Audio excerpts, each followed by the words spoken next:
Il est là, voilà, Piège de cristal, Die Hard. Et je connais les répliques par cœur, je connais les noms des terroristes, chacun des terroristes, je connais la filmographie des acteurs qui jouent les terroristes. Et il y a un rapprochement entre la BO de Inception et la musique de Moby. Oui, c'est vrai, ouais.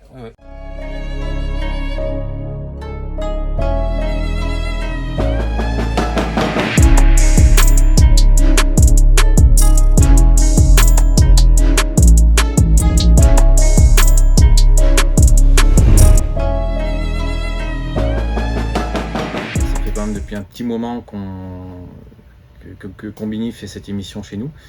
Ça doit faire 4 ans, je crois.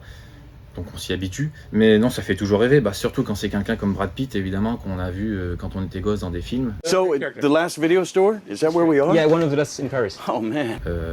Ouais, ça fait toujours... on a l'impression que le cinéma vraiment s'invite physiquement ici. Donc ouais, ça fait plaisir. Moi, c'est peut-être plus des réalisateurs comme ils sont affichés là. Regardez. Ouais. Par exemple, Lelouch. En 50 ans de cinéma, j'ai grillé quelques feux rouges, ignoré quelques stops, dépassé quelques lignes jaunes. Un monstre sacré du cinéma. On a oublié, ça aussi, c'est pareil.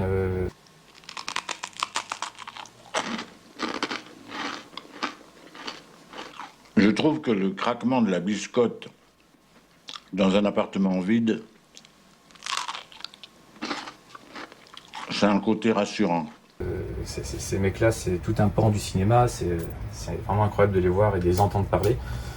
Même des réalisateurs cultes comme on a eu Cronenberg, David Cronenberg, on a eu Terry Gilliam. Oui. Yvan Attal, il est sympa. Yvan Attal, oui, il est venu avec Charlotte Gainsbourg. J'ai 3 enfants. Quand on va au cinéma depuis combien de temps maintenant? On va voir ça, tout ça. Et après, à la maison, qu'est-ce qu'on regarde? Tout ça encore. Et tout le temps.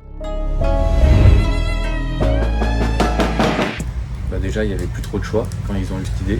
Okay. Et puis, ils voulaient vraiment un vrai vidéoclub et non pas une boutique qui vend des DVD. Non, ils voulaient vraiment le principe de vidéoclub à l'ancienne, location.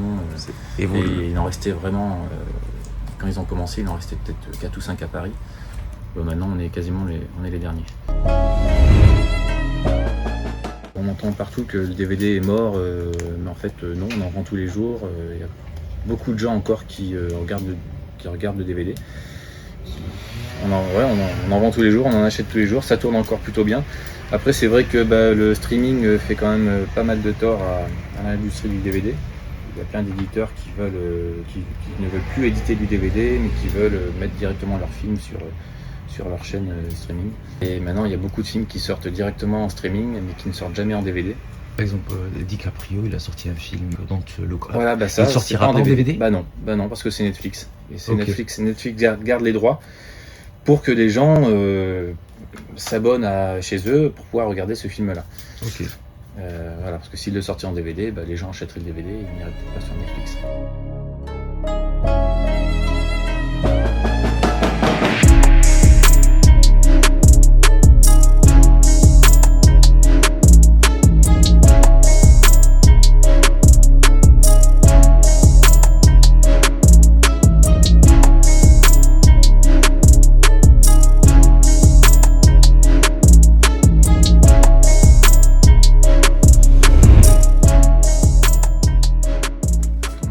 De tous les temps, c'est un John McTiernan. Il est là, voilà, Piège de cristal, Die Hard.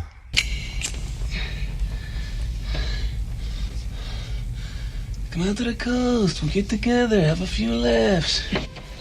C'est un des films que j'ai vu le plus de fois dans ma vie. Je connais les répliques par cœur, je connais les noms des terroristes, chacun des terroristes, je connais la filmographie des acteurs qui jouent les terroristes.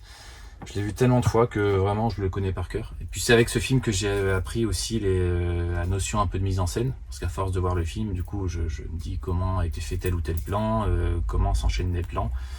Et ça pour moi c'est un modèle justement pour apprendre un peu comment on fait de la mise en scène.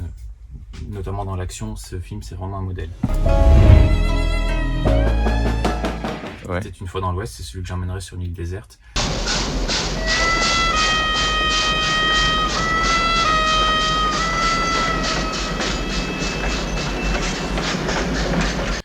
vraiment chaque minute est un chef-d'œuvre.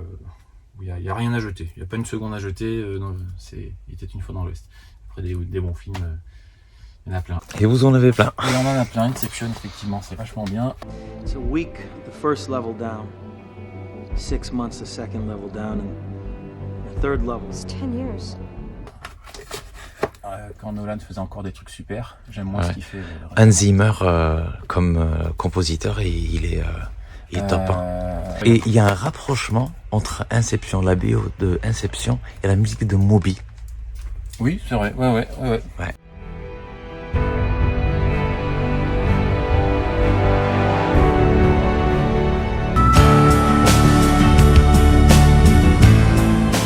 Les Moby a souvent été utilisé au cinéma, notamment dans un autre de mes films préférés qui s'appelle Hit de Niro Pacino. Ça aussi, c'est une grande fresque policière. Ça. Ouais. You're looking to go back? You know, I chased down some cruise guys just looking to fuck up, get busted back. That you? You must have worked some dipshit cruise. I worked all kinds. Ça, c'est un chef-d'œuvre. Et il y a 2 morceaux de Moby qui sont utilisés dans ce film-là. Ouais. Ils se sont retrouvés d'ailleurs les deux. Pour La Loi et l'Ordre. Ouais. Je crois que c'est ça. C'était la loi, oui. C'est ça. Hein. Ouais. Et dernièrement, récemment, avec Irishman. Oui, c'est ça. Que moi j'ai adoré, mais je sais que tout le monde n'est pas d'accord. Mais j'avais adoré Irishman. En tout cas, merci. De rien.